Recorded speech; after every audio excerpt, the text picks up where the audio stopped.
Hey everyone, and welcome back to the channel. Are you ready for a real conversation about the world of college sports, money, and legacy? Because today, we're diving headfirst into a topic that's been igniting the internet: Angel Reese, Caitlin Clark, and the very complicated business of women's basketball. You've seen the headlines: Angel Reese calling for a WNBA strike, Patrick Bet-David's fiery response, and the seemingly endless debate about salaries and respect in women's sports. But before we get too deep, you need to know something. What you're about to see isn't a Caitlin Clark versus Angel Reese debate. It's a conversation about economics, marketing, and what truly builds a lasting legacy, both inside and outside the sports arena. First, a little bit on the NCAA behemoth and a quick fact for you all. The NCAA generated over $1 billion, primarily through its Division I men's basketball tournament, March Madness. That's right, college sports generate billions, but with no player getting a share of that revenue.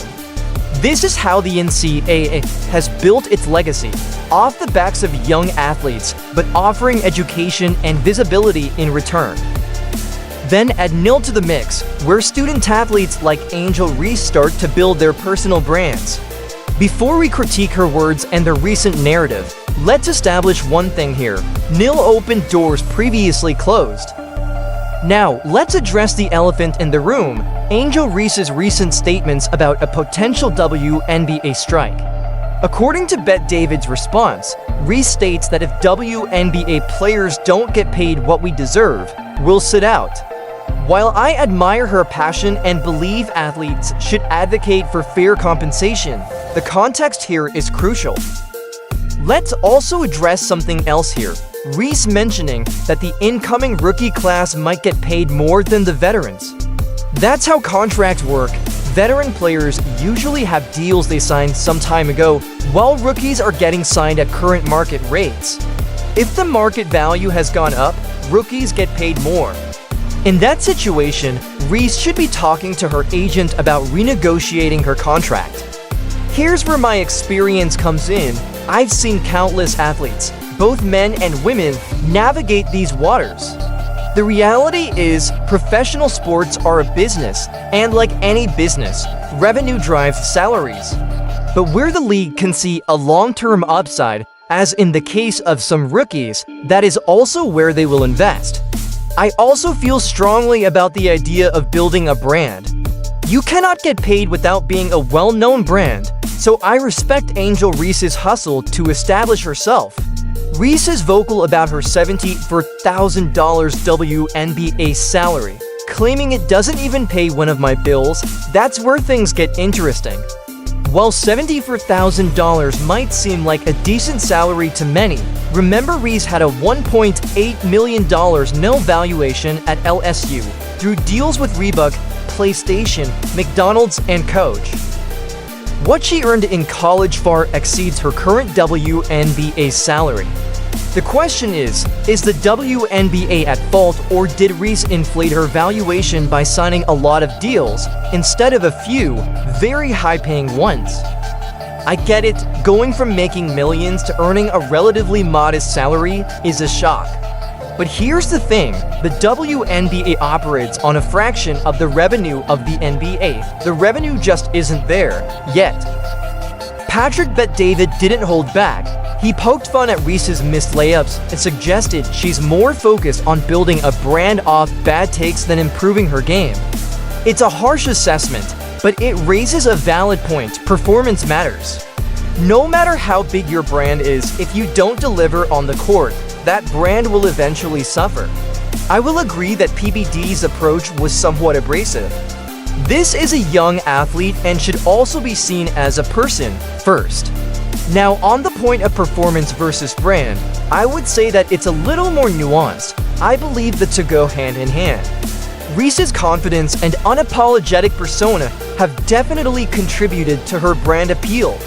However, consistency in sports is crucial, so she will need to up her game. Adam Sosnick chimed in with a crucial point: other sports leagues like the MLB, NBA, and NFL went on strike when they were raking in billions. The WNBA, as Bet David pointed out, is losing millions annually. And here is where Bet David hits the nail on the head. The WNBA is losing around $50 million every year. The NFL pulls in $17 billion, while the WNBA struggles to scratch $150 million while being in the red. This isn't just about numbers, it's about sustainability. You can't demand more money from a company that's struggling to stay afloat. I think it's important to understand how the WNBA is also a relatively young league and still in its growth phase. Building revenue takes time, investment, and strategic partnerships. Patrick brought up the key issues here. The WNBA only has 12 teams, playing 40 games a season. Less games equals less ticket revenue and less TV money. There's Caitlin Clark. Viewership has jumped 170% on ESPN, and merch sales are up 61% because of her. This is the Caitlin Clark effect Tom Ellsworth mentions.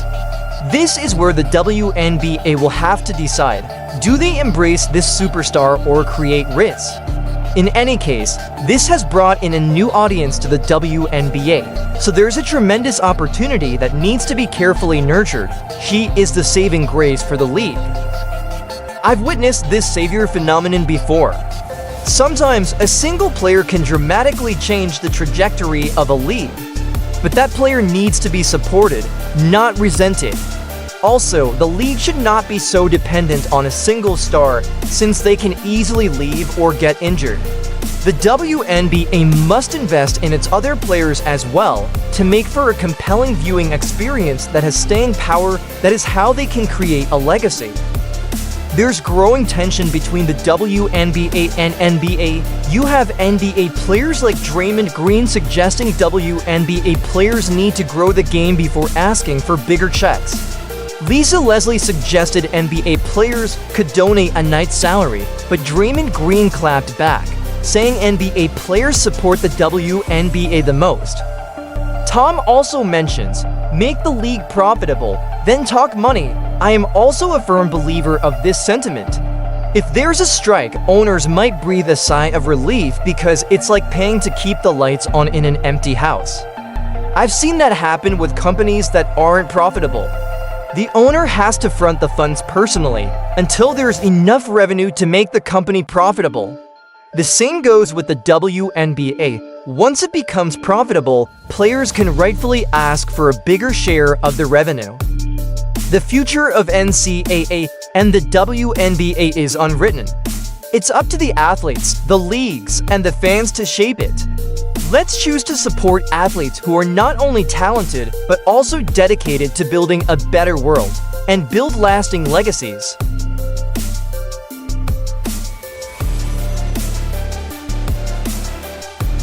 Like, subscribe, and turn on notifications so that you never miss out. Click the video on the screen. See you.